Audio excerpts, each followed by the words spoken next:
Bonjour tout le monde. Bonjour.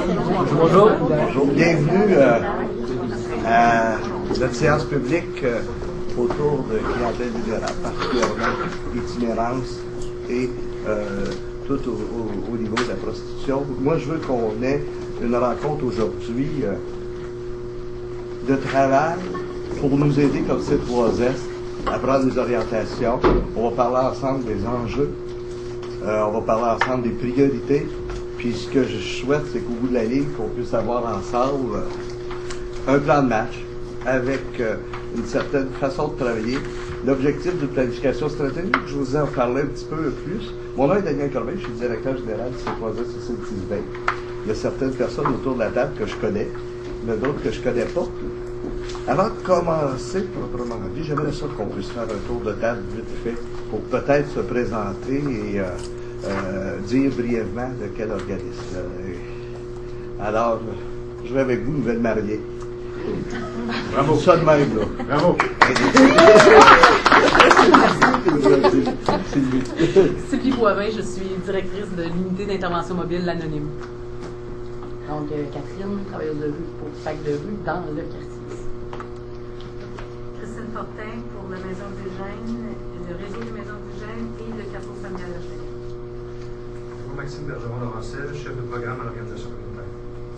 Bonjour, Serge Dudouin, organisateur communautaire, C3S Tisbey. Jacinthe de Ouellet, chez Christophe. Jeannette Bouffard, Capitaine Bernadette. Pierre Boudreau, agence socio-communautaire du C3S quartier 23, je Bonjour, Martin Pagé, coordonnateur clinique à Dopamine.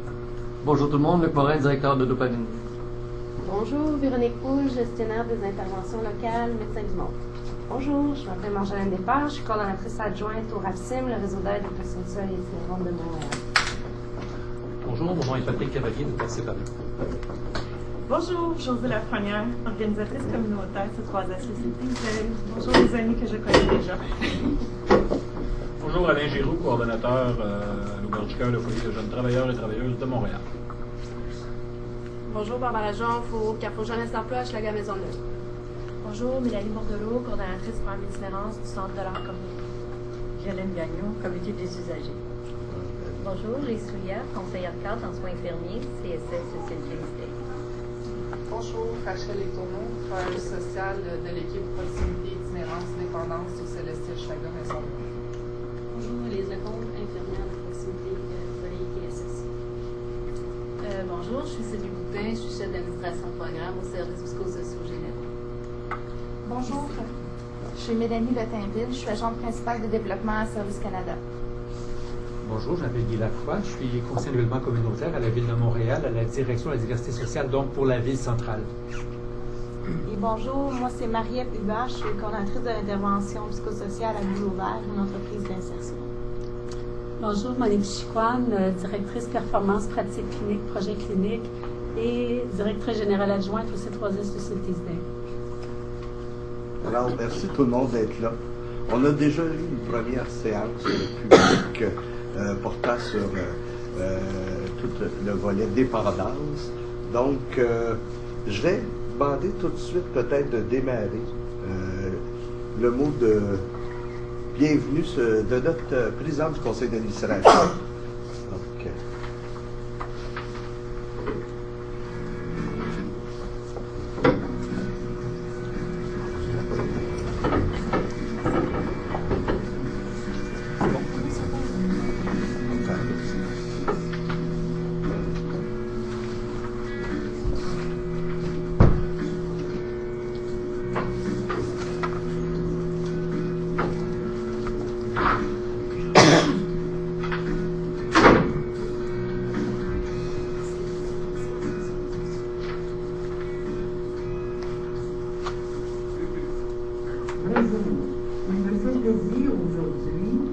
m'adresser à vous à titre de présidente du conseil d'administration du C3S UCI.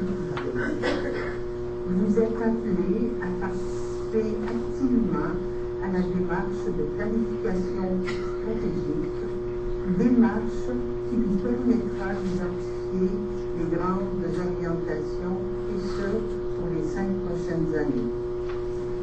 Cet exercice de planification stratégique est très important et il ne peut pas se faire sans vous. Merci à vous, chers partenaires et représentants de la population, de votre précieuse et habituelle collaboration.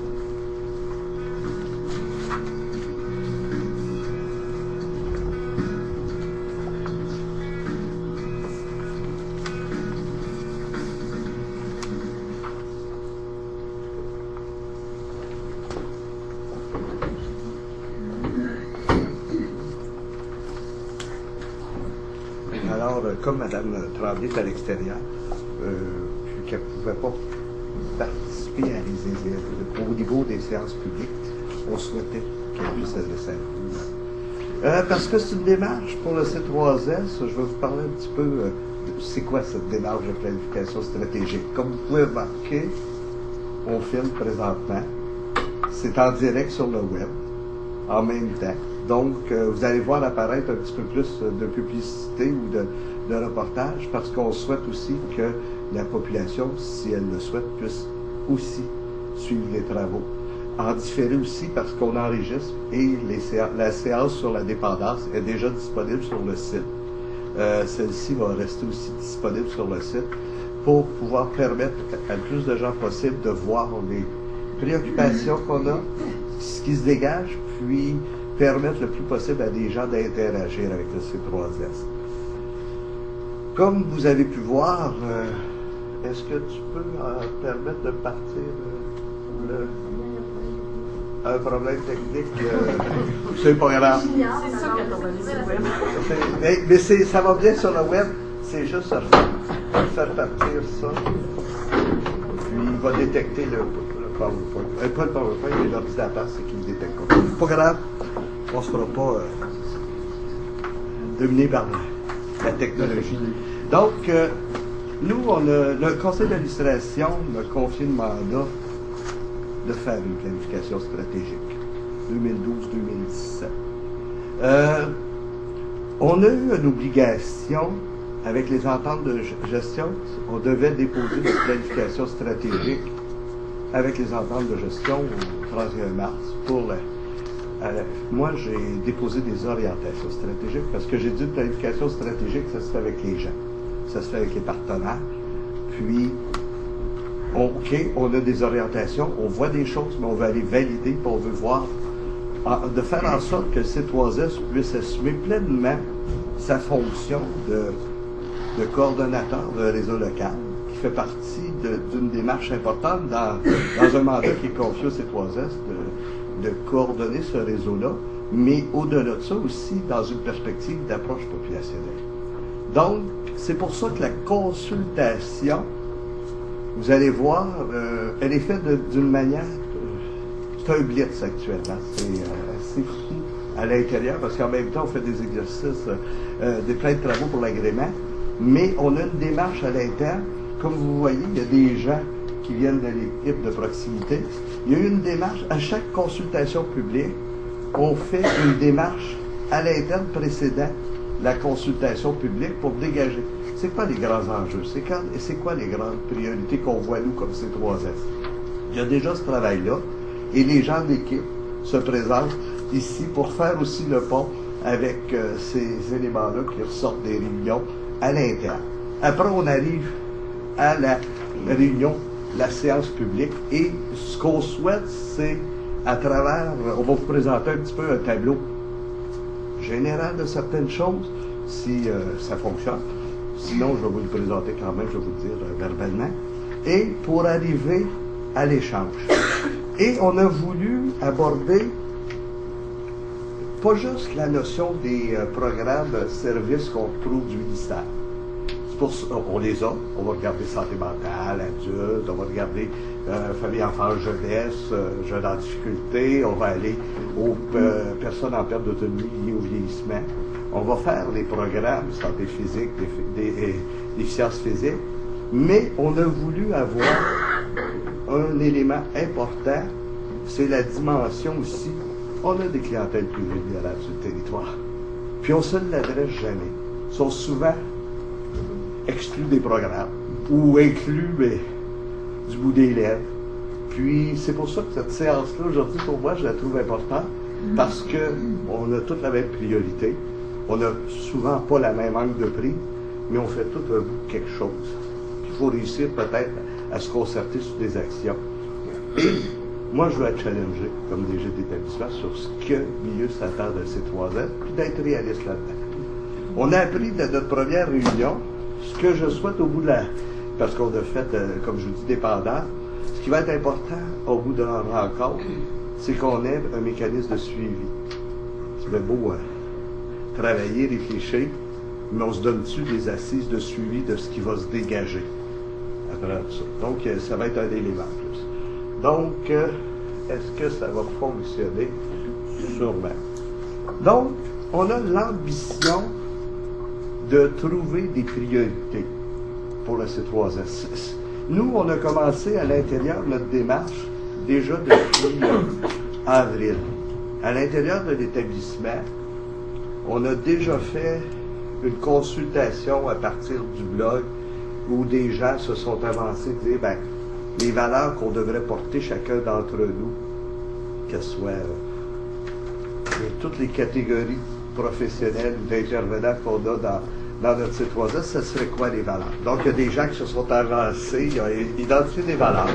On a fait un comité de travail, un petit peu plus un focus group à partir de ces gens-là. Il s'est dégagé 7 valeurs au niveau du C3S qu'on considère importante de porter. On a élaboré des énoncés de valeurs qui ont été présentés au conseil d'administration. Ils ont été aussi présentés en plus au cadre intermédiaire, pour bonifier les énoncés de valeurs. Puis, on va y arriver. Bon, on arrive toujours. Et ces valeurs-là, c'est ce qu'on a décidé ensemble de porter. En plus, il y a une lettre qui est envoyée à chacun des membres du personnel avec ces valeurs-là pour qu'ils puissent dire est-ce que vous vous reconnaissez à l'intérieur de ça. Puis, donc, c'était le premier élément de la démarche.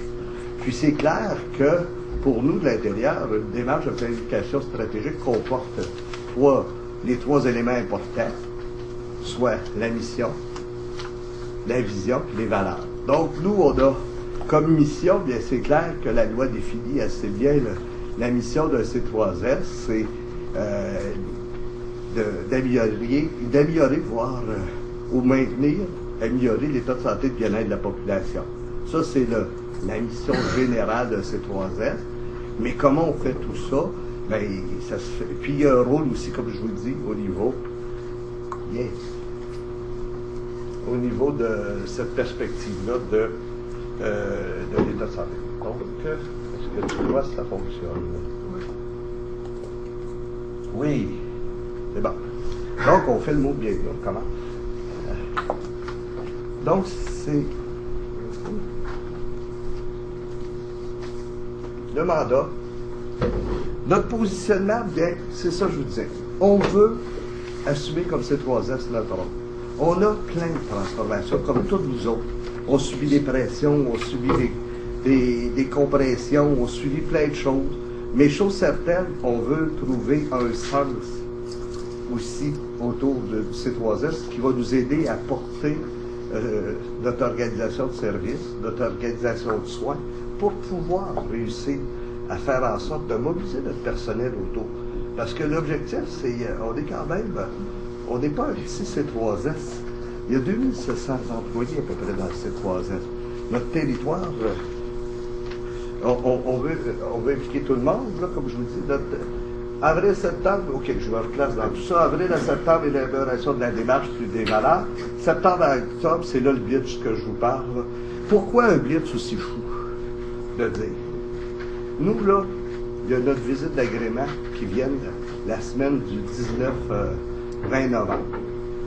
Nous, lors de la dernière visite, on n'a pas obtenu l'agrément de C3S sur cette 10-20. Pas parce qu'on n'est pas bon, pas parce que c'est parce qu'on n'a pas réussi à démontrer beaucoup d'éléments d'intégration entre autres. Donc, depuis la dernière visite, on travaille fort à plein de niveaux pour pouvoir pas faire plaisir à l'agrément, pour pouvoir mettre les processus d'amélioration continue de l'intérieur pour nous aider tout simplement à faire de meilleurs soins, de meilleurs services. Puis, d'assurer cette sécurité aussi qu'il doit avoir, puis cette qualité qui s'impose. Donc, on a toute cette étape-là, puis il y a un élément à l'intérieur, si tu l'as ou tu l'as pas. Puis c'est comme ça qu'ils font leur visite, l'agrément. C'est si, t'as-tu une planification stratégique? Ouais, on est tu l'as pas. On trouvait que c'était pas mal désolant, avec toute l'énergie qu'on met, de ne pas arriver avec notre visite et dire qu'on n'a pas notre planification stratégique. C'est pour ça qu'on a accepté de faire un blitz de travail pour pouvoir y arriver. On va arriver à des choses fort intéressantes si je me dis à notre première rencontre. Donc, c'est pour ça les consultations qui se font actuellement. Comme je vous dis, on a, pour réussir à... C'est pas toujours facile. Là. On a un site intranet de notre C3S. Il y a un site Internet du C3S du C1020, mais il n'était pas fluide. Il ne pouvait pas permettre plein de choses parce que c'est géré de façon assez pareille à Montréal au niveau de l'agence. Donc, on a créé un site Internet pour la planification stratégique. Puis, c'est là, actuellement, qui est en direct. Peu de gens seront là aujourd'hui, mais qu'ils vont pouvoir aller accéder. C'est le www.c3s-vers-l'avenir.ca. On a le blog, donc les gens peuvent interagir avec nous sur les choses qu'ils voient, leurs priorités. On a la diffusion des consultations qui se fait. Le calendrier est là, l'avancement des travaux, il y a de la documentation. Vous allez pouvoir retrouver les documents qu'on vous présente ou des documents qui peuvent être utiles pour nous aider à faire cette démarche et aussi à prioriser. Parce que c'est bien beau, on corrige plein de choses, mais il va falloir aussi prioriser à l'intérieur. Donc, c'est pour ça que le comité de suivi, ça va être important. Donc, je vous invite. C'est quoi le territoire du C3S ou C1020? 178 000 personnes, comme je vous disais, à peu près, sur le territoire. À Montréal, on est le 4e plus grand territoire de la région de Montréal, comme C3S. Comparé à d'autres C3S, il y a des C3S qui ont un hôpital, plus la mission CLSC, plus la mission CHSLD. Nous, on a la mission CLSC, avec nos 3 territoires de CLSC, et on a un petit peu de mission hospitalière dans la partie, particulièrement au niveau de la partie URFI et qui se trouve des soins de courte durée en hébergement, qui est considéré comme la mission hospitalière. On n'a pas d'hôpital comme tel, mais on a des gros joueurs qui sont sur le territoire. Maisonneuve-Rosemont, on a Santa Cabrini, puis on a un 30% qui va avec le CHUP particulièrement à Notre-Dame. Donc on a quand même un gros secteur, comme je vous dis. 3 territoires qui sont tout à fait différents l'un de l'autre. Les besoins d'Hochelaga-Maisonneuve ne sont pas les mêmes que le territoire de Rosemont.